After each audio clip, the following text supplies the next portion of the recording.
बुखारी शरीफ की और रिवायत थे 2270 नंबर।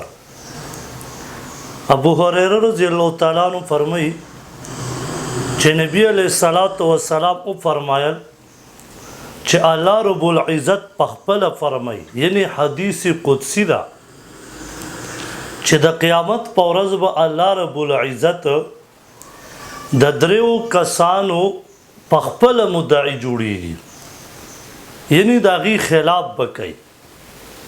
اول هغه کس الله فرمایي چې زما په نوم باندې د چا سره وعده وکړي، یعنی قسم وخوري او دا د خپل وعده خلاف ورزي وکړي.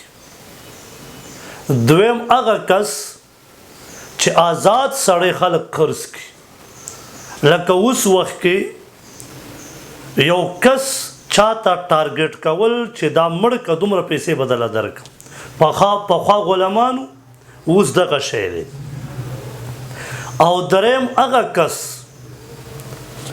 چې د سره مزدوري وکړي، خو لیکن چې کله مزدوري دا ختم کی کار وکړي نو دغه مالک دغه خپل مزدور ته دته پوره پیسې ورنکړي بلکې ظلم وسره وکړي، نو دغه دریو کسانو خلاف په الله په خپل مدعی جوړیږي.